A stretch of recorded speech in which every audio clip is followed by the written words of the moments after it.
Listo, muchas gracias. Bienvenidos a todos. Este es el webinar titulado Agricultura Familiar, actor fundamental en la cadena de abastecimiento agroalimentario.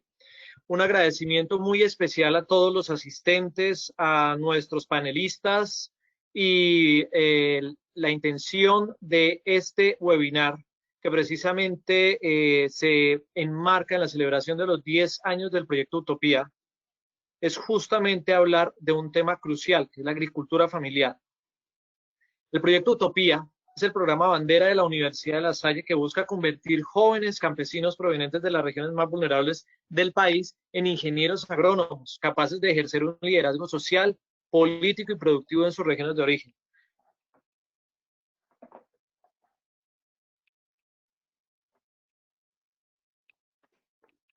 Agroalimentario.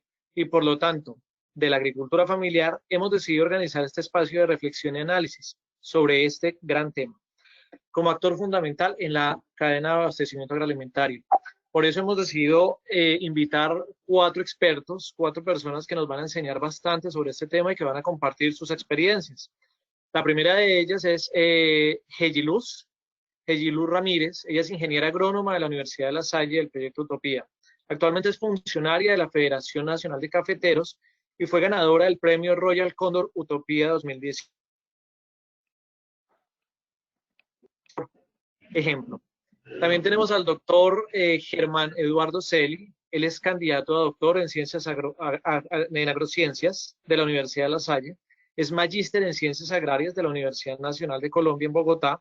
Es ingeniero agrónomo de la Universidad Pedagógica y Tecnológica de Colombia y actualmente es decano de la Facultad de Ciencias Agropecuarias de la misma universidad. El ingeniero Andrés Franco es ingeniero agrónomo de la Universidad de Caldas, de la Estrategia de Desarrollo Rural del Programa de las Naciones Unidas para el Desarrollo. Él cuenta con más de 10 años de experiencia en desarrollo rural, particularmente en proyectos para la recuperación de medios de vida agropecuaria y el fortalecimiento de organizaciones campesinas. Finalmente tenemos al doctor Álvaro Acevedo Osorio. Es doctorado en agroecología de la Universidad Nacional de Colombia, sede Bogotá. También es magíster en agroecología y desarrollo rural sostenible de la Universidad Internacional de Andalucía. Es agrónomo también de la Universidad de Caldas. Actualmente es docente de la Universidad Nacional de Colombia en los temas de desarrollo rural y agroalimentario y es miembro de la Red Nacional de Agricultura Familiar. Para todos ellos, muchísimas gracias por acompañarnos y ojalá podamos generar una discusión muy interesante y enriquecedora sobre este tema. La primera pregunta que les tengo a ustedes y por supuesto queremos vincular a todos los asistentes, a todas estas personas que nos están escuchando, es justamente acerca de su experiencia. ¿Cuál es su experiencia desde su trayectoria como ingeniero, como profesional, como líder en este sector con respecto a la agricultura familiar? ¿Cuál es su percepción de la agricultura familiar desde su experiencia? Podríamos comenzar con el doctor Álvaro. Doctor Álvaro, bienvenido. Bien, muchas gracias. Gracias por esta invitación y quiero comenzar felicitando al Proyecto Utopía. Somos conocedores del enorme potencial y la perspectiva interesante de formación que la Universidad de La Salle está haciendo en el país y el liderazgo que están tomando en la formación de jóvenes rurales con este proyecto. Mis sinceras felicitaciones. Bueno, en mi experiencia, yo durante muchos años me dediqué a la formación de jóvenes rurales en agroecología, en un proyecto de formación que estaba muy similar a lo que Utopía hace. Era una plasmada en una finca agroecológica en el norte del Tolima, en Armero Guayabal. Y allí durante 18 años nos dedicamos a formar jóvenes rurales en agroecología a partir de esa experiencia productiva. Y desde ahí, recibiendo jóvenes de muchas organizaciones de todo el país, pude comprender la magnitud de la agricultura familiar, de la agricultura campesina, de la agricultura indígena en el país. Y yo entendí que mi compromiso como agrónomo tenía que estar mucho más centrado en generar capacidades y en fortalecer a este sector de la ruralidad por el nivel de marginalidad histórica en la que ellos han vivido. Así que hace muchos años, estoy hablando de más de 20 años, que tomé la opción por dedicarme a la agricultura campesina y formarme en agroecología para poder armar esta interfaz entre la agroecología y la agricultura familiar. Doctor, muchas gracias. Doctor Andrés, bienvenido a ese conversatorio y pues le damos la palabra. Muchas gracias, Cristian. Muchas gracias a los compañeros y a los colegas que están en el panel y a la universidad y a todas las personas que están hoy conectadas. Gracias por este espacio y por podernos encontrar hoy por este medio. Desde Naciones Unidas, específicamente desde el Programa de Naciones Unidas para el Desarrollo, tenemos, digamos que una gran experiencia y particularmente, pues en mi caso, he tenido la oportunidad trabajando en la organización de acompañar el proceso de fortalecimiento de muchas organizaciones campesinas, de muchas organizaciones campesinas y de productores, de pequeños productores en situación de pobreza, en situación de vulnerabilidad en el país. Y esto, digamos que nos ha ayudado a construir una muy buena estrategia de desarrollo rural, en donde, como lo decía ahorita, nos enfocamos principalmente en esa población, en estructuras asociativas, en fortalecer las estructuras asociativas, porque entendemos que ese es el camino para el desarrollo rural.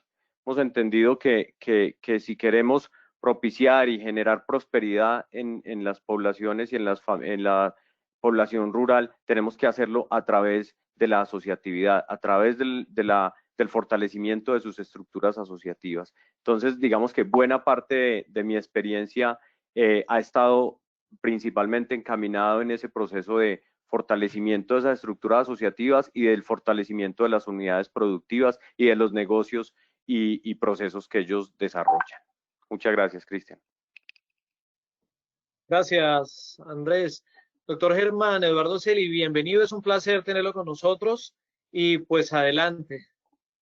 Buenas tardes, muchas gracias de verdad, profe Cristian, a David que nos hizo la invitación.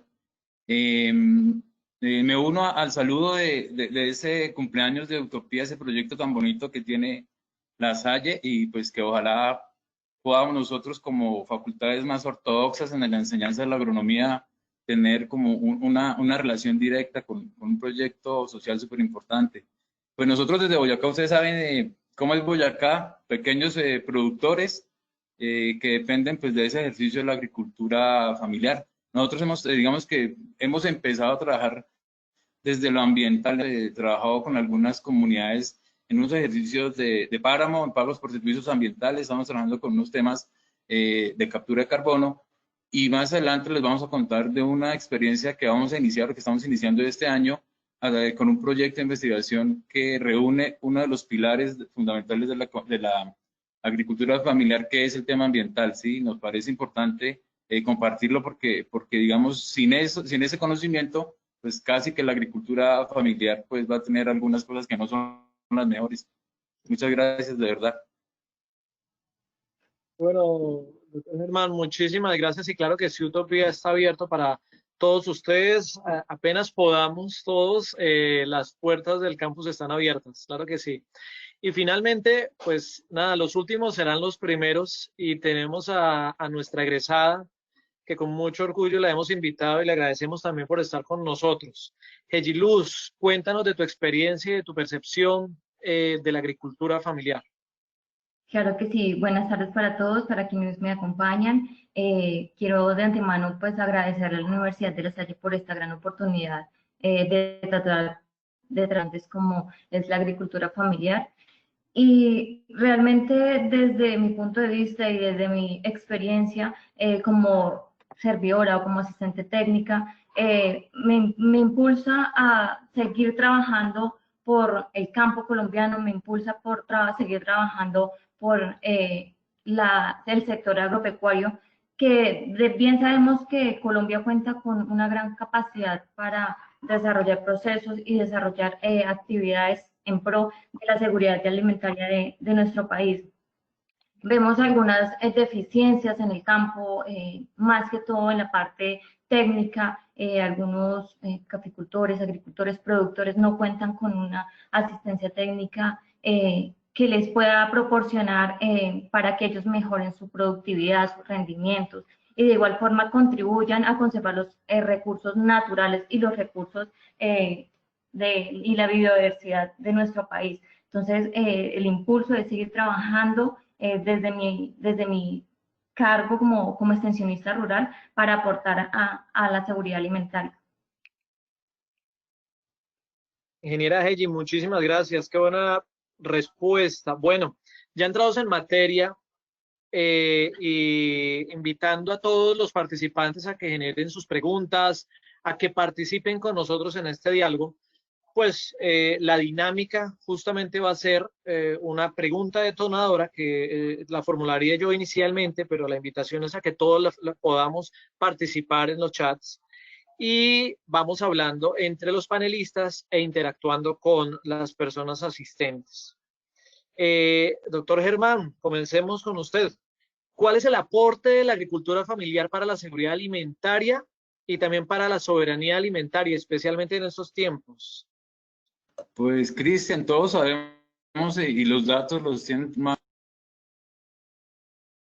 La agricultura familiar aporta cerca, voy a dar un dato bajito, creo que por lo menos el 40% de los alimentos que consumimos nosotros los aporta la agricultura familiar. Entonces, es innegable, digamos, la importancia de los actores en este ejercicio para nosotros, digamos, y de esa manera, pues, no perder la soberanía. Así me parece que el ejercicio de los pequeños campesinos, en Boyacá hay unas cifras grandes que más tardecito las vamos a dar, que digamos cerca del 40% también de todo el territorio está conformado por pequeños núcleos de producción con menos de 3 hectáreas y en algunos casos con menos de 2 hectáreas, y de ese pequeño núcleo, digamos, de ese pequeño espacio es donde se genera ese tipo de agriculturas. Boyacá no tiene, en el caso, pues hablando de Boyacá no tiene un espacio mayor en el ejercicio de la producción. Nosotros somos un territorio pequeño,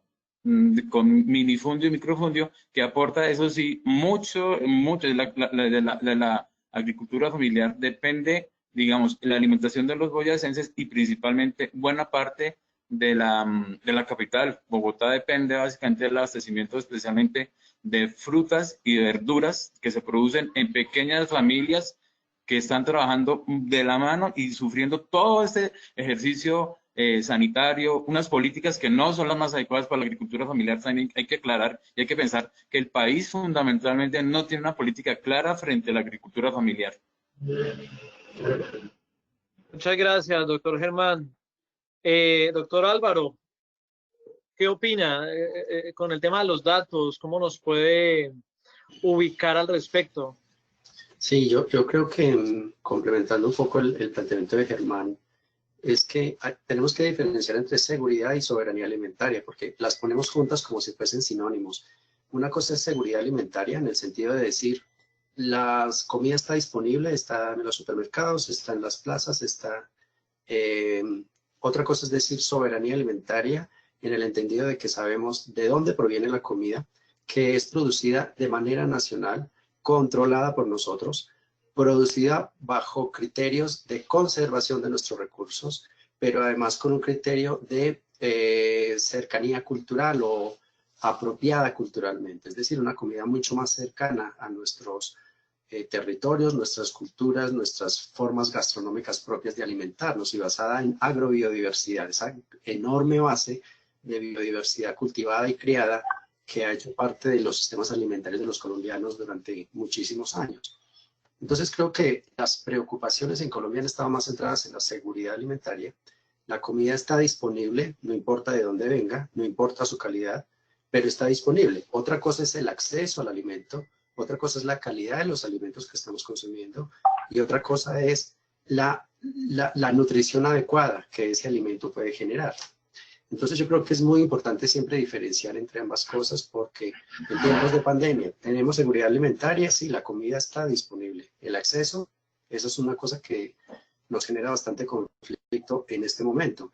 Y creo que hay un gran llamado al tema de la soberanía alimentaria. Las organizaciones están reclamando por políticas que aseguren la soberanía alimentaria, una producción nacional, una producción territorialmente arraigada, acorde a nuestros parámetros culturales, pero sobre todo utilizando de manera adecuada los bienes naturales que tenemos en Colombia, uno de los países más ricos del mundo en agrobiodiversidad, y no estamos siendo capaces de producir nuestra propia comida.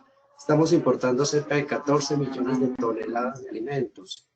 14 millones de toneladas que podemos producir en Colombia si tuviésemos políticas adecuadas para hacerlo. Respecto a cifras, creo que es un poco difícil determinar eso, pero más o menos entre el 50 y 70% de los alimentos de los colombianos los provee una agricultura en pequeña escala, que es la que Germán está mencionando. Muchas gracias, doctor Álvaro. Según el Observatorio Rural de Desarrollo Rural de la Universidad de La Salle, ese dato oscila entre el 63 y 65%, es cierto, es un dato grande, fuerte y que resalta la importancia de la agricultura familiar en Colombia. Y desafortunadamente, como ustedes lo dicen, es un sector bastante desprotegido y a veces uno pensaría que incluso atacado. Pero bueno, esto nos da también luces de hacia dónde podemos mirar en el futuro, sobre todo como ingenieros agrónomos. Doctor Andrés Franco, yo tengo una pregunta para usted que va un poco también hacia allá, justamente hablando sobre estas posibilidades comerciales, sobre mirar al futuro. ¿Qué tan conveniente cree usted la posibilidad de apoyar la integración de la agricultura familiar a la agroindustria y promover el acceso a mercados internacionales en lugar de apoyar su participación en la cadena de abastecimiento local? A ver, yo creo que tenemos la responsabilidad, mira el dato, 63 al 65% de los alimentos que se consumen en el país se producen desde la agricultura familiar. Entonces, yo creo que debemos garantizar el abastecimiento de esos recursos, el abastecimiento de la provisión de esos alimentos, pero en los territorios en donde existen condiciones edafoclimáticas adecuadas, convenientes, con unas buenas características que permitan generar unos mayores volúmenes de productividad, yo creo que sí es posible integrar y trabajar de forma conjunta estos dos componentes y potenciar en la agricultura familiar la comercialización de excedentes, garantizando primero las cadenas de abastecimiento local y garantizando el abastecimiento y la producción de alimentos, trabajar con estas familias, trabajar con estas unidades productivas, trabajar desde el principio de agricultura familiar, incrementando volúmenes, incrementando calidad para poder llegar a abastecer con esa producción excedentaria esas dinámicas de la agroindustria y de hecho algunos mercados de exportación. Entonces yo considero que siempre y cuando no se vulnere la cobertura y el cumplimiento de esa responsabilidad y de ese porcentaje que tenemos en términos del abastecimiento alimenticio y de alimentos, podemos trabajar efectivamente en llegar hacia mercados diferentes, mucho más especializados, tanto en la agroindustria como en mercados de exportación. No debemos con eso vulnerar y digamos que cambiar vocaciones en los territorios, zonas en donde no es posible llegar a esa condición y no debemos, digamos que, desplazar la producción de alimentos por la producción de materias primas y materias básicas para la agroindustria. Pero en donde sí existen las condiciones, yo creo que eso se debe impulsar y son dos cosas bastante complementarias. Doctor Andrés, muchas gracias. Doctor Germán, ¿usted cómo ve esta relación entre la agroindustria y la agricultura familiar? Pues por ahora me parece que, no sé, es como pasar de la primaria a la universidad sin pasar por el colegio. Me parece que hay como que afianzar muchas más cosas.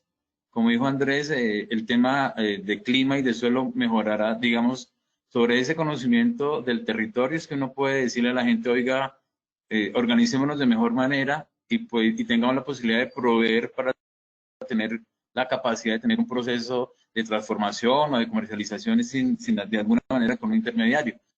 Pero eso tiene que ser muy juicioso porque a veces nosotros queremos pasar de una situación que ha sido súper compleja durante décadas a pasar digamos, a dar el paso siguiente sin haber dado como el ejercicio de lo práctico. Les cuento unas cosas. Aquí en Boyacá hay unas cifras que, digamos, que aquí tengo claras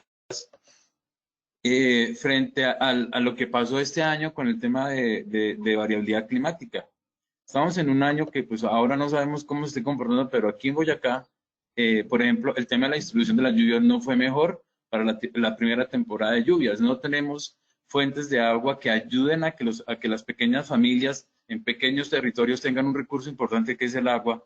O sea, si no hay agua en la producción agrícola, pues obvio la agricultura familiar también se va a ver limitada. Entonces, nosotros queremos pensar también que además de todo ese, digamos, ese ejercicio de tener las comunidades organizadas y poder ayudarles, es importantísimo también conocer el territorio en el cual nos movemos y en el cual vamos a mejorar las prácticas o a través de la agroecología o a través de otros modelos que ayuden a las comunidades a que tengan, digamos que un mayor acierto frente a las decisiones técnicas en el ejercicio de la producción, y ahí sí tendrá que venir otro eslabón, sino otra partecita en la comercialización, pero nosotros creemos que por ahora, yo personalmente creo que es como un poco arriesgado pasar a la comercialización de unas sin otros ejercicios previos que consoliden aún más ese modelo de agricultura familiar. Doctor Germán, muchas gracias. Sí, señor, muy enriquecedora su respuesta, muy concreta. Y ahí es importante entonces ver el punto de vista del productor, de la persona que está todo el tiempo enfrentando todas estas situaciones, y por eso me gustaría preguntarle a Heji Luz, justamente sobre su opinión acerca y su experiencia, sobre todo acerca de la agricultura familiar y su papel en la cadena de abastecimiento local. ¿Cómo podríamos, desde tu perspectiva, cómo podemos pasar de esa primaria a una secundaria y tal vez en un futuro a un nivel superior? ¿Cómo lo ves? Bueno, realmente lo que decían, pasar ya a una exportación de los productos, primero tenemos que ver la gran problemática que tenemos desde nuestros sectores, desde nuestros municipios, desde nuestros departamentos, el cual ha sido han habido muchos obstáculos. O sea, simplemente por el hecho de producir productos y los caficultores o los productores no poderlos llevar a su mercado, han tenido un sinmundo de problemáticas, tanto porque no se cuentan con vías de acceso, no tienen conocimientos acerca de producir de una forma sostenible, no producir grandes cantidades, de producir alimentos, incluso digamos que lleguen a abastecer el sector rural o el sector local, y pensar en una comercialización, en una exportación en estos momentos no sería tan adecuado, porque hay que primero arreglar esa grande problemática que hay en nuestro sector. Entonces yo creería que primero, y hay que tomar mucho en cuenta e impulsar la asistencia técnica, donde nosotros como ingenieros agrónomos podamos colaborarle al productor en prácticas agronómicas, en prácticas agroecológicas, que ayuden no solo a la producción, no solo al aumento de la producción en cantidad y en calidad, sino también que ayudemos a cuidar y conservar los recursos naturales. Mira, Heji, muchísimas gracias. Qué buena respuesta. Les cuento que tenemos en este momento 212 asistentes y nos llegan varias preguntas. Una de estas desde Costa Rica, María Elena Murillo nos pregunta, bueno, es una pregunta interesante. ¿Existe un registro que permita diferenciar a productores familiares de otros productores? Es una pregunta interesante. No sé, ¿ustedes qué opinan? Yo pensaría que se pueden diferenciar porque la agricultura familiar se trabajan digamos, fácilmente requiere mano de obra de familia, de comunidad, ¿cierto? pero entonces también hay otros grupos importantes que son las asociaciones. Gracias a algunos sectores o algunas entidades que han podido colaborar de alguna u otra forma, brindándoles asistencia técnica a esos productores, hacen que ellos busquen sus propios mercados, busquen sus propias mejorías, digamos que económicas, para poder mejorar la calidad de vida no solo de sus familias, sino también de sus comunidades. Yo arriesgaría una respuesta, empezando por hablar, conceptualizar un poquito qué es eso de agricultura familiar, porque digamos que pareciera que es lo mismo que agricultura campesina, que agricultura indígena, pero realmente estamos en una nueva oleada de estudios sobre campesinado, y esta nueva oleada ha sido propuesta más desde la sociología rural. Y esto es lo que hace interesante esta categoría relativamente nueva de la agricultura familiar. Pero si uno piensa que la agricultura siempre ha sido de familias y comunidades, ¿qué es lo nuevo? ¿Dónde está la novedad del concepto? ¿Por qué estamos hablando ahora de agricultura familiar? Y es lo mismo que agricultura campesina. Yo pienso que el concepto de agricultura familiar, que surge por allá en los años 2012, previo al Año Internacional de la Agricultura Familiar, un montón de organizaciones, entre ellas Vía Campesina, que es la mayor organización de campesinos a nivel del mundo, se pone en la tarea de hacer visible la agricultura tradicional con esta denominación particular, agricultura familiar, y es que es una característica común a todas las formas de agriculturas tradicionales. Entonces la FAO después retoma, y en este momento hay un interés muy, muy grande a nivel mundial por la agricultura familiar, vinculada a propósitos mundiales como la Agenda 2030 o los Objetivos de Desarrollo Sostenible, la reciente Declaración de los Derechos de los Campesinos y otros pobladores que trabajan en zonas rurales. Recientemente la FAO también determina el diseño de la agricultura familiar entre el año 2018, 2019 y 2028. Entonces estamos en un momento muy propicio en donde el tema del campesinado se ha reposicionado en el ámbito académico y en el ámbito político.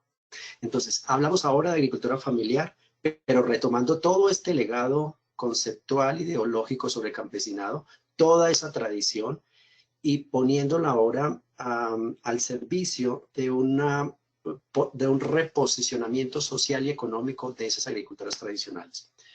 No queremos una agricultura campesina que perpetúe esa condición de pobreza y marginalidad en la que han vivido durante tantos años, pero tampoco queremos una empresarización de los agricultores que los ponga a producir más commodities que alimentos, más bien que los vincule a estos propósitos mundiales que tenemos con los ODS, con la adaptación al cambio climático, con la preservación de culturas locales, con la recuperación de la agrobiodiversidad y nuestros sistemas alimentarios nacionales. Hay un montón de propósitos urgentes para la agricultura familiar. 4 características, digamos, las definen. Primero, como dice Yeli Luz, el tema de la mano de obra es mayoritariamente familiar. Pero la segunda es que residen en su finca o en un área funcional a su finca. Tercera es que la mayor parte de sus ingresos provienen de la actividad agropecuaria. Y el último es que el tamaño de su finca es igual o inferior a una UAF, que ustedes saben que esto está determinado en cada departamento. Estas 4 características ya hemos hecho ejercicios en Colombia y nos da que el 74.1% de las unidades de producción agropecuaria pertenecen a esta categoría de agricultura familiar. Álvaro, si hay un registro como hacen... ¿sí? Y la diversificación de los ingresos, ¿no? También que los ingresos provienen de unas unidades productivas diversificadas también, ¿no? Exactamente, y mayoritariamente son actividades agropecuarias, aunque hay otro tipo de actividades que también generan el ingreso familiar integral. No hay un registro oficial porque, digamos, ni siquiera en Colombia se contabiliza el campesino, que es un reclamo de las organizaciones campesinas. Inclúyannos en el censo, porque no están categorizados como si lo están los indígenas o las comunidades afrodescendientes. Entonces, existe ya digamos, criterios técnicos para definir cuál es ese segmento del sector de la ruralidad, pero todavía no avanzamos en tener un registro como tal y no tenemos todavía programas, aunque sí hay una política naciente sobre agricultura familiar, pero todavía falta recorrer mucho para llegar a tener un registro y políticas diferenciales propiamente dichas. Álvaro, muchas gracias. Perdón, apoyándonos ahí en Álvaro, digamos que la resolución ministerial que trabajó los lineamientos estratégicos de la agricultura campesina, familiar y comunitaria, determina la constitución del Registro Nacional de Agricultura Familiar. Álvaro, eso ayuda en ese sentido, pero pues obviamente con el rezago, ¿no? Sí, la resolución 464 de diciembre del 2017 es la primera normativa diferencial en Colombia para la agricultura campesina, familiar y comunitaria. Y no obstante es una resolución, y ustedes saben que a nivel de política una resolución es una normativa muy débil.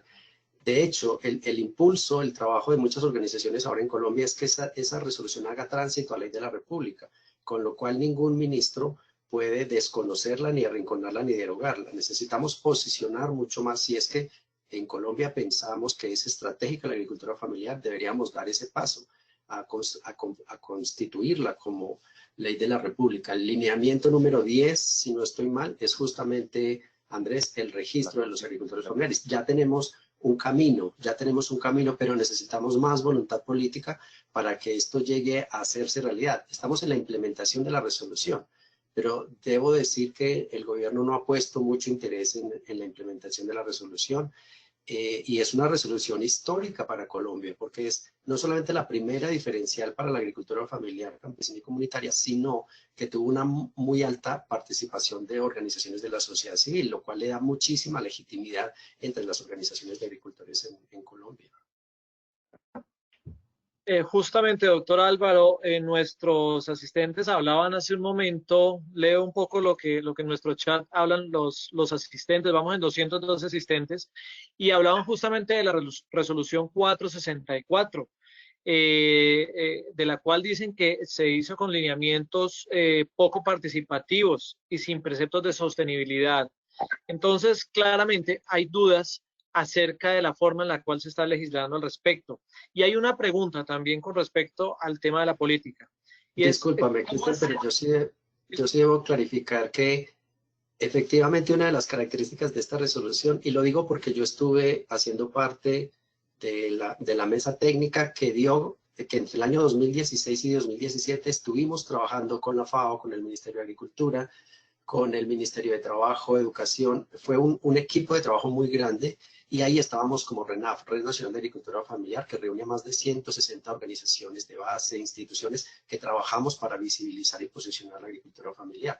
Entonces yo, digamos, de primera mano, puedo dar fe de que la resolución 464 fue construida con mucha participación, y eso es justamente lo que le da tanta legitimidad a nivel nacional. Listo, doctor, muchas gracias. Entonces, esa es la respuesta para esa participación. Justamente hay otra pregunta al respecto, y es la siguiente, doctor.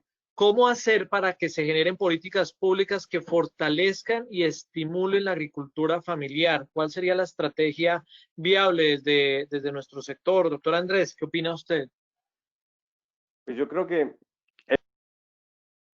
tenemos mucho que hacer en ese sentido. Principalmente, yo creo que fortalecer la agricultura familiar.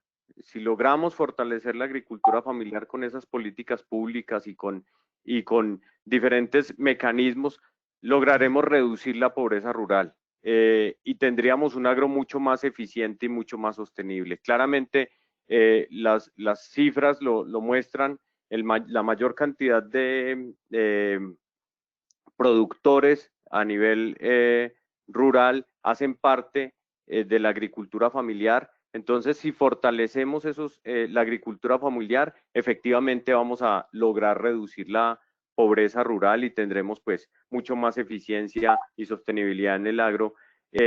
¿Y cómo podemos hacer eso? Pues yo creo que esa es la pregunta más clave. El asunto, yo creo que podemos trabajar de forma unida y coordinada. O sea, yo creo que tenemos que unir la empresa privada, el gobierno, las entidades, las diferentes instituciones, tanto públicas como privadas, organizaciones, primero en acabar con los problemas estructurales de la ruralidad. Tenemos problemas estructurales que dificultan pues obviamente la prosperidad en el sector rural y el mejoramiento de las condiciones de vida, los temas de inclusión productiva, el tema de tierras, el acceso a tecnología, los procesos de comercialización, la brecha, por ejemplo, en cobertura de bienes públicos es enorme. Entonces yo creo que eso es una primera cosa, es trabajar de forma unida y coordinada entre diferentes instituciones y el sector público, el sector privado y la sociedad civil con un único propósito, con ese propósito de acabar con esos problemas estructurales. Luego de eso yo creo que hay muchas cosas que se pueden hacer, entre ellas yo creo que la planeación con enfoque territorial es fundamental. Hemos aprendido muchísimo en todas las instituciones y la sociedad civil sobre la importancia del enfoque territorial en los procesos de planeación y en los procesos de desarrollo. La tercera, que para mí es fundamental y ya lo había mencionado, es fortalecer la asociatividad. Tenemos que fortalecer la asociatividad como camino hacia el desarrollo rural y como camino hacia el fortalecimiento de toda esa población rural y de toda la agricultura campesina, de toda la agricultura familiar y de toda esa estructura toda la población que vive en sector rural. Lo hacemos es fortaleciendo la asociatividad. Ahí tenemos muchas ganancias que podemos lograr a través de ese camino. La mayoría de municipios de nuestro país son categoría 6 y sobre ellos está la responsabilidad de la asistencia técnica, de muchos de estos elementos y factores que terminan siendo estructurales en la ruralidad, y difícilmente lo vamos a lograr con los presupuestos que tienen esos municipios. Entonces, la asociatividad entra a jugar un papel importante en ese sentido porque puede contribuir con asistencia técnica, y esa asistencia técnica muchas veces pueden ser hijos de los mismos productores o parte activa de la comunidad que logra llegar a programas de educación superior como lo hace Utopía, y el camino para eso es la asociatividad. Y por último, yo creería que los negocios inclusivos, poder, como lo decía hace un rato, garantizando la alimentación, garantizando la producción de alimentos, poder llegar a negocios inclusivos, a procesos mucho más especializados en ese sentido. Doctor Franco, muchas gracias. A la luz de los elementos que usted nos acaba de dar, me gustaría preguntarle a la ingeniera Heji y al doctor Germán acerca de la posibilidad de los avances que desde la academia se han tenido para contribuir a la formulación de política pública frente a la agricultura familiar. Heji, ¿tú qué opinas? Pues realmente se han tenido se ha trabajado mucho en esta parte. Hemos podido reforzar tanto desde la academia como desde nuestro cargo, poder colaborar y contribuir a que caficultores y agricultores puedan recibir de alguna u otra forma asesorías para que puedan mejorar sus productividades y contribuir pues con los recursos. Digamos que continuando con lo que dice nuestra colega, pues particularmente hablamos por el caso de Boyacá. En términos de política pública, por lo menos el departamento de Boyacá acabó de aprobar su plan de desarrollo y tiene como base fundamental del ejercicio del campesinado la agricultura familiar. Por lo menos ya hay aportes mínimos, y parece que la política debe construirse desde las regiones, ¿sí? Porque, obvio, tendrá que llegar a los niveles de leyes en el Congreso, pero los primeros pasos que deben estar consolidados desde las regiones, y que eso es un tema muy complicado. La política, digamos, el país, al no reconocer al campesinado como un bien nuestro fundamental, como el agua, como todas las cosas, pues las políticas del sector agropecuario, ustedes ya saben hacia dónde van. O sea, no van de ninguna manera a apoyar a los pequeños campesinos. La política pública en términos de desarrollo agrícola del país están hacia la agroindustria, pero hacia la agroindustria grande. O sea, no es un ejercicio de agroindustria pequeña, sino agroindustria grande. Entonces, la política, me parece que un primer ejercicio es construirlo desde las regiones. En ese sentido, la academia, en el caso nuestro, desde la UPTC, trabajamos muy juiciosos con la gobernación. Cuento las experiencias porque pues son interesantes para que todos lo podamos conocer. Tenemos en este momento un proyecto que se llama Boyacá se adapta al cambio climático y busca una cosa que el profe Álvaro decía, cómo, digamos, ¿quiénes sufren más hoy el rigor del cambio climático? Las pequeñas comunidades campesinas, con toda esta dinámica que hemos hablado, y sumado a esto, no tienen agua o no podemos producir de la mejor manera. Entonces, ¿qué le estamos garantizando al país? El profe Álvaro dijo, 74% de los alimentos los produce la agricultura familiar. Y si es la más afectada por el cambio climático, pues ¿qué va a suceder? O sea, pues muy chévere y toda la política y el concepto y todo, pero ¿dónde está el ejercicio de poner en práctica esa situación? Nosotros tenemos un proyecto, el descuento de Boyacá se adapta al cambio climático, y básicamente estamos trabajando en 7 municipios del departamento de Boyacá con pequeñas comunidades y estamos trabajando con ellos de la mano sobre un ejercicio de los datos climáticos. O sea, nuestro ejercicio es conocer el clima, como decía Andrés. O sea, si uno no tiene el concepto de afoclimático de la zona, pues hombre, las cosas que haga en términos de extensión rural o de asistencia técnica o de saber qué es lo que mejor se da con base en eso, pues vamos a estar mal. Entonces, el ejercicio nuestro es eso, conocer la región en términos climáticos, conocer la gente, porque a veces siempre llegan las políticas y aquí, pues da pena decirlo, pero aquí es un tema más asistencial. O sea, llegó un problema, entonces démosle ahí 3 bultos de triple 15 y unas semillas y ya dejémoslos ahí. O sea, eso no funciona. Nosotros estamos tratando de trabajar con ese saber ancestral de ellos, apoyados desde el ejercicio de la academia con unos datos que se capturan, y entre todos construimos unos modelos de desarrollo y unos modelos de planificación en finca que al final van a llevar a que la gente adopte algunas prácticas para mejorar su ejercicio en la agricultura familiar. De esos resultados que esperamos al final de 3 años, ayudar a construir política pública en el departamento de Boyacá frente a la agricultura familiar y frente a la adaptación al cambio climático en esos escenarios. Listo, doctor Germán Eduardo, muchísimas gracias. Doctor Álvaro, tengo una pregunta para usted que me parece crucial, pero me gustaría también que los demás panelistas nos contribuyeran con su respuesta. Se habla de agricultura familiar en Colombia, pero también en varios países a nivel de Latinoamérica, etcétera. ¿Puede usted mencionarnos modelos exitosos en los cuales se alcance un balance entre la explotación de los recursos naturales, la conservación de los mismos y además se permita a las familias alcanzar una mejor calidad de vida? Bueno, la pregunta a mi juicio tiene una contradicción en sí. Cuando yo planteo explotar y conservar, son 2 conceptos puestos en orillas contrarias, o exploto o conservo. Creo que nosotros en nuestra jerga de ciencias agrarias hemos utilizado mucho ese concepto, ese término de explotaciones agropecuarias. Y fíjense de fondo lo que hay, la idea de que los recursos naturales, el suelo, está hecho para ser explotado, para sacar en el propósito de la acumulación de capital de la ganancia económica. Yo creo que es parte de lo que nosotros, desde nuestra manera de enunciar las palabras, debemos ir cambiando. Y yo creo que es mejor hablar del manejo de suelos, de los sistemas de producción, de la producción. Y yo lo que sí creo que es posible es armonizar modelos de producción y conservación. Esto es posible y esto lo ha demostrado ampliamente la agroecología, otras agriculturas alternativas, la agricultura biodinámica. Hay un movimiento interesante en Colombia de permacultura, agricultura ecológica, biológica. Hay un montón de alternativas a la agricultura convencional o de revolución verde que muestran que es posible conservar, producir y conservar al mismo tiempo.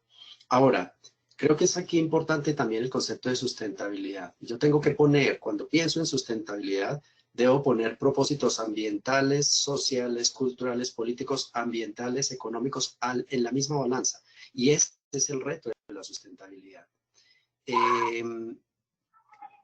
Y hablando de experiencias que plasmen, digamos, que la idea de que es posible lograr esto, yo recomendaría por lo menos 2 ahora que se me vienen rápidamente a la mente, y una es la Asociación de Productores Indígenas y Campesinos del Occidente de Caldas de Río Sucio, Isupía, se llama ASPROINCA.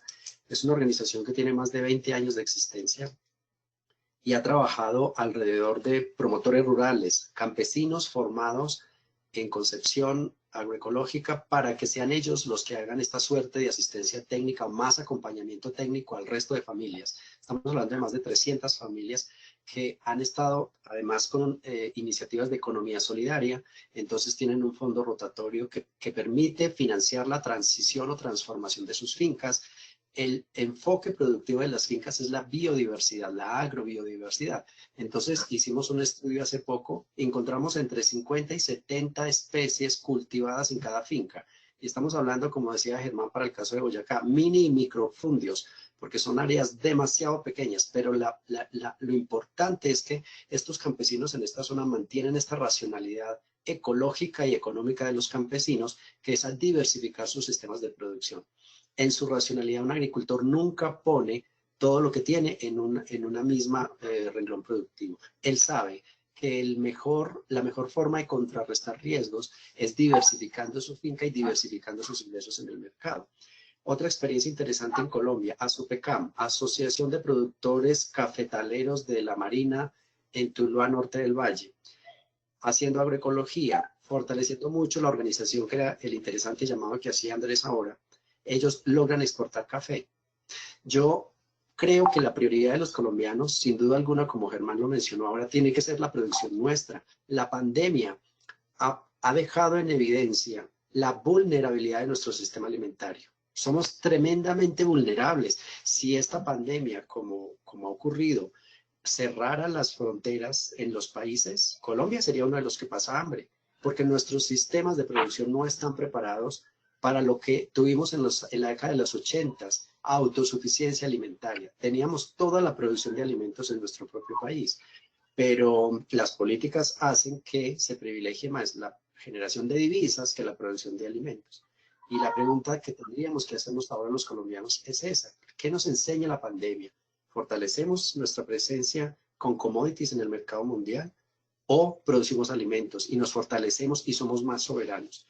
Entonces, cuando yo logro esa suerte de soberanía alimentaria, ahí sí, produzca y comparta y venda en el mercado internacional. Y yo creo que esto es lo que ha hecho de manera muy acertada SOPECAM, que mantienen una línea de soberanía, autosuficiencia alimentaria de estas familias en el norte del valle, pero producen café, que es su actividad de renta, y venden cafés en mercados diferenciados en Europa y Estados Unidos. Eso es posible hacerlo, pero no como el fin en sí, sino como parte de un esquema de ordenamiento de sus fincas donde la autosuficiencia alimentaria debe tomar un papel preponderante.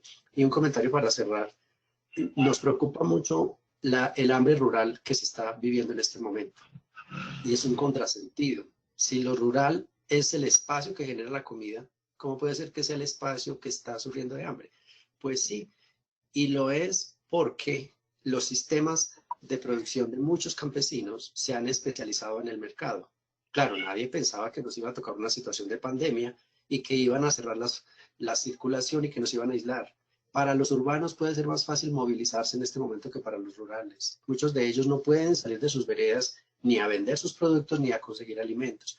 Entonces, y si se dedicaron a un solo producto, pues están pasando hambre. Eso es lo que estamos temiendo que está ocurriendo en muchas zonas rurales de Colombia. Entonces, sí que tenemos experiencias.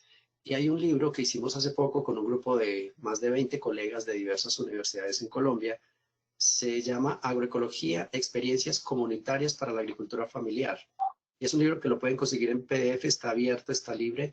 Muestra 8 experiencias en Colombia de vieja data y muy sólidas, que muestran cómo es posible combinar producción, conservación, patrimonio cultural, conservación de la biodiversidad y cosas de las que hemos hablado en este rato. Yo quisiera, Cristian, sumar también, digamos que una experiencia muy interesante que nosotros conocemos y que hemos apoyado en los Montes de María, una región que que ustedes conocen bien, que ha sufrido, digamos que las tristezas que hemos vivido en este país con el conflicto y con la guerra. Y allá tenemos un muy buen ejemplo y yo creo que ellos nos demuestran que la sostenibilidad ambiental no es una opción, sino que es una obligación. No es una opción, es una obligación. Y entonces ahí asumimos nosotros, quienes trabajamos en el agro, en desarrollar y en ayudar a construir modelos que sean sostenibles, que provean y que permitan una sostenibilidad ambiental. Allá tenemos un caso muy interesante con productores de ñame. Ellos La dinámica tradicional era ampliar la frontera agrícola, subir a tumbar en montaña para establecer los cultivos de ñame, para establecer sus unidades productivas, y con ellos logramos cambiar el modelo. Ellos cambiaron el modelo productivo, haciendo mucho más eficientes sus unidades. Pasaron de tumbar una hectárea de monte, una hectárea de montaña, a trabajar su cultivo en media hectárea únicamente, en una zona baja, en una zona más baja, en una zona que ya estaba apta para el cultivo. Esto reduce costos en mano de obra, en intervención, y en esa media hectárea, cambiando el modelo productivo, aumentando las densidades y cambiando en general el modelo, pudimos tener un producto, o ellos pudieron obtener un producto ñame de mejor calidad y que es apetecido por el mercado de exportación. Este año, tan solo este año, con ese cambio de modelo, ellos pudieron llegar a exportaron este año alrededor de 600 toneladas de ñame a mercados de Centroamérica y el Caribe y Norteamérica. Y además de eso tienen sus patios de seguridad alimentaria, sus huertas, aprovechando la agrobiodiversidad, garantizando su alimento, garantizando la venta de excedentes también ahí para el mercado local. Entonces, como le decía Álvaro ahora, la generación de ingresos y la generación de prosperidad viene desde estas unidades productivas que tienen ese potencial y esa potencialidad, que se pueden trabajar bajo modelos de sostenibilidad, pero continúan y pueden trabajar fuertemente en producir alimento para sus familias, para su comunidad y para un territorio mucho más amplio. Entonces, yo creo que esas cosas se pueden conjugar muy bien y hay muy buenas experiencias en el país. Doctor Andrés, muchas gracias. Doctor Álvaro, gracias por sus respuestas. Realmente nos llenan de esperanza esas respuestas, esos buenos ejemplos, porque realmente en esos ejemplos es donde nosotros podemos ver que sí se puede. Aprender haciendo y enseñar demostrando es uno de los lemas que nosotros tenemos en la Universidad de La Salle, y bueno, ustedes nos están dando un ejemplo excelente de que sí se puede. Nos están solicitando el nombre del libro, doctor Álvaro, si lo puede repetir, si es tan amable. Sí, el libro se llama Agroecología, Experiencias Comunitarias. A ver, ya te doy exactamente el nombre. Agroecología, Experiencias Comunitarias para la Agricultura Familiar en Colombia. Lo editó la Universidad del Rosario, la Uniminuto, y yo aparezco junto con la profesora Natalie Jiménez como editores, además de más de 20 autores mostrando experiencias en el país. Muchas gracias. Tenemos también pues bastantes preguntas. Realmente no las podemos plantear todas porque el tiempo nos desborda, pero sí queremos darle las gracias a todas estas personas que nos están preguntando ahora: Fanny, Luis Carlos, Ricardo, Ulises, Mauricio, Patricia, Ismael, Juanito. Un saludo para todos ellos y para todos los que no he mencionado. Tengo varias preguntas para la ingeniera Helgi, entonces la vamos a resumir en esta pregunta que la hace la profesora Diana Ríos. Pregunta de profesora. Es la siguiente. ¿Cómo ve el papel de la mujer en la agricultura familiar campesina desde su experiencia personal? Bueno, es de saber que la mujer cumple un rol muy fundamental en el sector rural, no solo en las actividades agrícolas, sino también en la economía de la población. Y realmente el rol que cumple la mujer en estos momentos es muy primordial, porque necesitamos ser mujeres empoderadas, salir a luchar y salir a demostrar que como mujeres podemos trabajar por el campo, podemos tener voz y voto para cualquier decisión que se tome desde las políticas públicas departamentales o locales. Y yo diría que si nosotros seguimos con una metodología el cual podamos contribuir a que las mujeres, y tanto las mujeres como los jóvenes, podamos tener acceso a la educación básica, a la educación secundaria, a la educación universitaria, donde también podamos acceder de una forma más fácil a las tierras, a la tenencia. De igual forma, si podemos tener como que el apoyo financiero, porque en muchas ocasiones el solo hecho de ser mujeres, o a veces los jóvenes, de solo ser jóvenes, no les prestan este servicio. ¿Por qué? Porque la mujer la creen incapaz de cumplir con estas obligaciones. Hay casos, y lo digo porque tuve la oportunidad de acompañar a unas mujeres en el cual estaban solicitando unos préstamos donde realmente por el hecho de ser mujeres se los negaron. Entonces, también tenemos que trabajar esa parte tan importante. Yo creo que si dentro de las políticas públicas se enmarcan todos estos, digamos que parámetros, la mujer y los jóvenes podrían ser principales actores, tanto en sus zonas de origen, en cuanto a la producción, en cuanto a la implementación de prácticas agroecológicas, de prácticas sostenibles. Esto nos podría servir y nosotros podemos impulsarnos a generar cambios, a generar empleos y de alguna u otra forma darles como soluciones o darles una seguridad alimentaria a nuestra población. Muchas gracias, Heidi, por esa respuesta. No sé si alguno de nuestros otros panelistas nos quiera complementar algo acerca de la posición de la mujer en la agricultura familiar.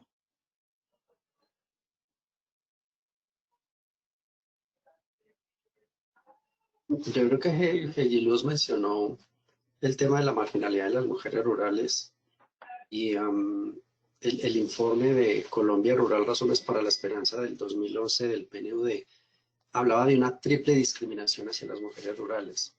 Primero, ser mujeres. Segundo, ser mujeres rurales. Y tercero, la condición de pobreza en la que en general viven estas mujeres. Una triple discriminación que hace que definitivamente las políticas públicas tengan que generar oportunidades distintas para las mujeres. El Censo Rural del 2014 nos dice 23% de los hogares, en el 23% de los hogares rurales, la mujer es la cabeza de familia. Son datos preocupantes. Sumémosle a esto que el 18% de las mujeres rurales son analfabetas. Por Dios, pensábamos que en Colombia el tema del analfabetismo era una historia del pasado, pero resulta que tenemos niveles de marginalidad rural y de marginalidad de las mujeres rurales que son tremendamente escandalosos. Yo pienso que necesitamos unas políticas que pongan a la mujer en una posición completamente distinta, porque es que si la mujer es la que toma decisiones en el seno de una familia, de una organización, de una comunidad, esas decisiones de las mujeres tienden a fortalecer aspectos de alimentación, de salud, de educación. Las mujeres, si son las que tienen más ingresos, eso redunda de manera directa en bienestar de las familias. Debo decir tristemente que no siempre, cuando es el hombre el que recibe y maneja los ingresos, no siempre eso redunda en más bienestar para la familia. Cuando es la mujer, sí, es una garantía de bienestar social, bienestar familiar, bienestar comunitario. Por lo tanto, la condición de favorecer a la mujer es favorecer a la sociedad completa. Doctor Álvaro, muchas gracias. Tenemos una última pregunta que nos llega desde Jalisco, México. Ulises Rodríguez nos dice lo siguiente: la FAO en el 2019 declara oficialmente la década de la agricultura familiar a nivel internacional para promover su ampliación y reconocimiento como alternativa para el logro de los objetivos del desarrollo sostenible.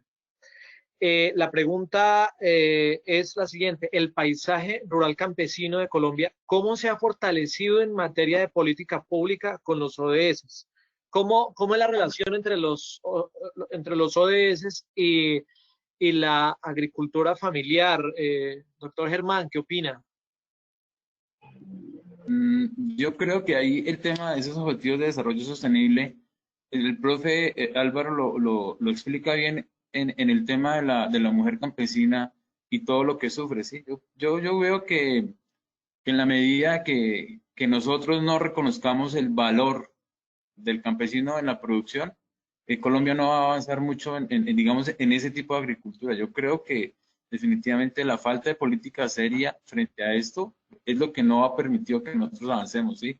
Y en la medida de no articular esfuerzos comunes entre el Estado a través de la política pública con el ministerio, que llegara a los departamentos y que finalmente llegue a los municipios y luego trascienda a las comunidades, eso no va a funcionar nunca. Boyacá, en todos lados, dice, oiga, somos un país rural, vamos a mirar cuál es el presupuesto del Ministerio de Agricultura, de los más bajos de todos los ministerios. Llevemos ese presupuesto a las gobernaciones, somos un departamento rural, ¿cuánto dinero invertimos?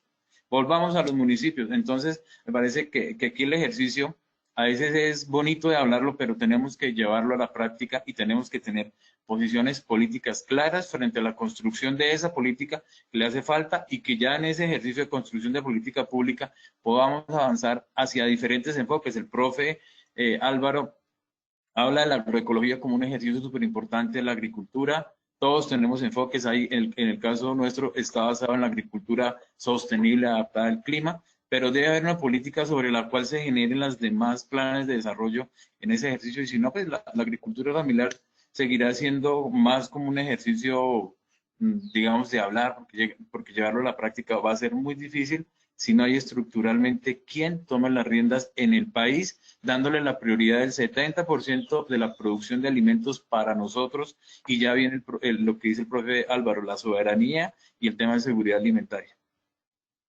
Doctor Germán, usted tiene un video que nos iba a mostrar, lo invito a que lo veamos.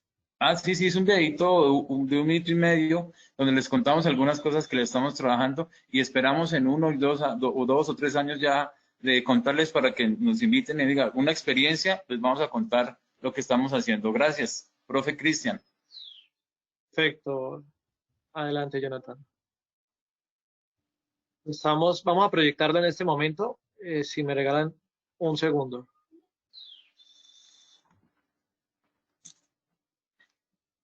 Mientras se proyecta, le quiero agradecer al ingeniero David Flechas, quien fue el organizador de este webinar, liderando la Oficina de Proyectos Productivos de la Universidad de La Salle.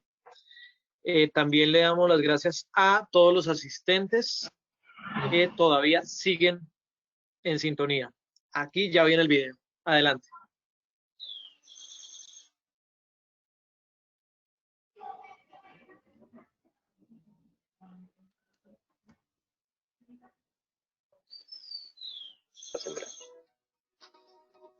Hola, su merced.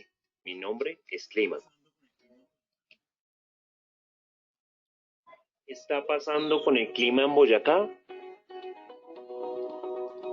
Los periodos de lluvias son inciertos, a tal punto que no sabemos en qué época sembrar. Hola, su merced. Mi nombre es Clímaco.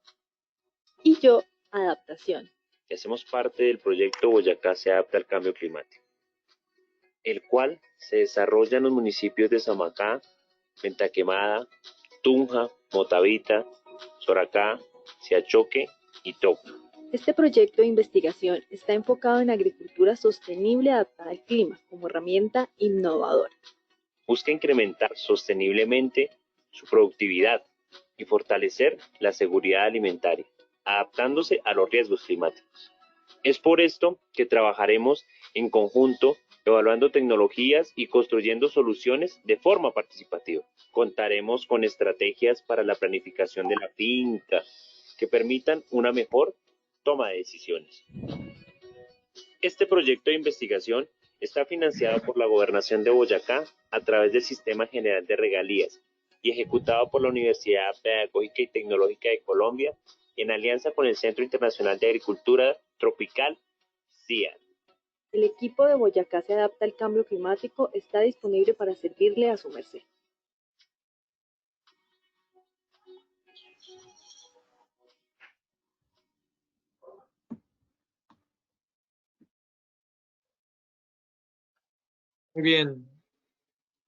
Muy bien, doctor Celi, muchas gracias, felicitaciones por ese proyecto. Me parece que nos da ejemplo a todos de lo que hay que hacer, de una forma de hacerlo, así que muchísimas gracias. Ya les cuento que estamos a puertas de terminar nuestro evento, así que me gustaría invitarlos para que le pudiéramos dar un mensaje a todos los estudiantes, a todos los ingenieros agrónomos, productores, a la persona de ciudad que nos está escuchando, un mensaje final acerca de la agricultura familiar en estos tiempos en los cuales es tan importante pero tan poco visibilizada, como le decía Andrés hace un momento. Un mensaje para todos nosotros, ¿cuál sería? Doctor Álvaro, si nos quiere regalar su mensaje, por favor. Sí, yo quiero invitar a una reflexión profunda sobre lo que representan los agricultores tradicionales, campesinos, comunitarios, indígenas para el país, porque históricamente la sociedad en general los ha subvalorado, los ha menospreciado. Los políticos ni hablarlo. Yo pienso que necesitamos políticos que realmente sepan de agricultura, conozcan el medio rural, ministros de agricultura que sepan de agronomía, no políticos y abogados que no entienden cuáles son las prioridades del mundo rural. Fíjense ustedes, acaba de hundirse el proyecto hace un par de días, Día del Campesino, se hunde el proyecto de vivienda rural y aplazan un proyecto para transporte escolar rural. Por Dios, esto es solamente una evidencia de ese menosprecio que la sociedad colombiana tiene por los campesinos, y este llamado y esta reflexión es a que entendamos en este momento de pandemia son tan importantes los campesinos como el equipo médico, pero no solamente para que les demos aplausos, es para que como sociedad colombiana asumamos un mayor compromiso con los agricultores campesinos. Cada uno de nosotros, cada colombiano, toma una decisión política de qué tipo de alimento compra. Cuando yo compro productos empaquetados, ultraprocesados y demás, estoy tomando una posición política de a quién apoyo. Cuando yo apoyo una feria local, un circuito corto de comercialización, o le compro directamente a una familia campesina, estoy tomando la posición política de fortalecer una forma de ruralidad que es fundamental para nuestro bienestar como colombianos. Muchas gracias, doctor Álvaro. Heidi, tu mensaje. Yo quisiera que todos seamos conscientes y que todos valoremos el trabajo del sector rural, de las grandes problemáticas que ellos tienen para poder suplir nuestras necesidades en cuanto a alimentación. Entonces, la invitación es que no solo valoren eso, sino que también aporten y contribuyan de alguna u otra forma a que la vida de estos caficultores, de estos agricultores, de estos productores mejoren. Cuando un productor, un agricultor les ofrezca productos, hombre, cómprenselo de la mejor forma, no busquen como que hay la forma de quitarles las pocas ganancias que ellos adquieren. Entonces la invitación es que a que trabajen por ellos, que los valoren y que inviten a las demás comunidades a trabajar en comunidad, a trabajar en equipo. Muchas gracias, Heidi. Doctor Germán, su mensaje. Pues me uno a lo que dice el profe Álvaro. Me parece que aquí falta es un tema de reconocimiento a las capacidades y a la importancia de los campesinos. Nosotros como citadinos de pura verdad deberíamos entender y valorar más el tema de la producción agrícola familiar, así como empezamos a valorar ya el tema del agua, ¿sí? Antes nosotros, ¿el agua dónde sale? Pues de la llave, no, pues el agua viene del páramo. Los alimentos que producimos también tenemos que enseñarle a nuestros hijos que los alimentos los producen unos héroes que son los campesinos y no los compra uno en la plaza. Es que también es una percepción citadina que tenemos que empezar a cambiar, y eso lo hacemos entre todos. Y la invitación a los 196 participantes que vemos ahí es que entre todos empecemos a valorar y a ayudarnos en los temas de formación. Yo creo que la formación, no solo de la universidad o del colegio, sino nosotros en nuestras familias y en nuestros hogares hacia los hijos, va a ayudar a que los niños cuando sean más grandes reconozcan el valor del campesinado. Mientras tanto, no va a suceder, y ese es como el mensaje. Ayudemos a que nosotros mismos en nuestro grupo familiar y en nuestro ejercicio académico, profesional, hagamos eso. O sea, incentivamos a que los muchachos valoren el trabajo de los campesinos, porque definitivamente tienen, si uno se pone a comparar todo el tema de necesidades básicas insatisfechas, ¿dónde están la mayoría? En las zonas rurales. ¿Por qué los niños del campo no pueden tener las mismas oportunidades que los niños de la ciudad? Porque no hay valoración del ejercicio. Entonces, esa valoración la hacemos nosotros desde el ejercicio práctico con nuestros hijos, con lo que hacemos. Desde la invitación a que empecemos a reconocer el valor de los campesinos en las actividades diarias de nosotros frente al consumo, por ejemplo. Muchas gracias, doctor Germán. Finalmente, doctor Andrés, su mensaje para todos nosotros. Cristian, gracias. Yo creo que son dos mensajes. El primero, enfocado a los ODS, que ya lo mencionábamos en una de las preguntas atrás, porque es una agenda, los ODS es una agenda integrada que tiene una promesa de no dejar a nadie atrás. Y hablamos que la importancia que tiene el fortalecimiento de la agricultura familiar para el logro de esos ODS. Entonces, si efectivamente trabajamos desde la sociedad, desde el sector privado, desde las instituciones, desde el gobierno, de forma integrada para fortalecer la agricultura familiar, estamos estamos contribuyendo al logro de esa agenda de los ODS y particularmente en la reducción de la pobreza rural. Y el segundo mensaje es a los jóvenes. O sea, yo creo que Utopía hace un ejercicio y la universidad con este programa hace un ejercicio que le agrega mucho valor al proceso que estamos buscando desarrollo a nivel rural y en nuestras zonas rurales. Y entonces mi mensaje va hacia esos jóvenes que están en el programa Utopía o que han sido egresados del programa Utopía, porque consideramos y considero que efectivamente ese es uno de los mecanismos para contribuir de una forma eficiente a generar desarrollo en las zonas rurales, que podamos formar a esos jóvenes, formar a esa población campesina que tiene las capacidades, que podemos simplemente fortalecer esas capacidades con que ya cuentan, y eso creo que lo está haciendo Utopía muy bien, y para que ellos puedan regresar a sus territorios con un conocimiento técnico a generar esa prosperidad que esperamos en el campo. Entonces, de verdad que un saludo muy especial de ánimo para ellos. Doctor Andrés, muchísimas gracias. Muchas gracias a todos los panelistas. Creo que la gran lección desde el hacer es justamente lo formativo y desde lo cotidiano, cómo podemos realmente hacer un ejercicio político que transforme nuestra sociedad. Justamente recordando el ejercicio político de Utopía, muchas gracias, doctor Andrés, por esto, por sus palabras. Ingeniera Heji, muchas gracias. Doctor Germán, doctor Álvaro, muchísimas gracias. Reiterando que las puertas de Utopía están abiertas para ustedes, para sus instituciones, universidades, y esperando que de forma solidaria y colaborativa podamos trabajar juntos en estos planteamientos que se han desarrollado el día de hoy. Muchísimas gracias también a todos nuestros asistentes por sus preguntas. Nos disculpan que no podamos plantear todas, pero creo que se han desarrollado la mayoría de los puntos de una forma muy concreta y sintética. Para todos, muchísimas gracias. Ingeniero David Flechas, muchas gracias por convocarnos y coordinar todo esto a la Universidad de La Salle. Muchísimas gracias y una feliz tarde para todos.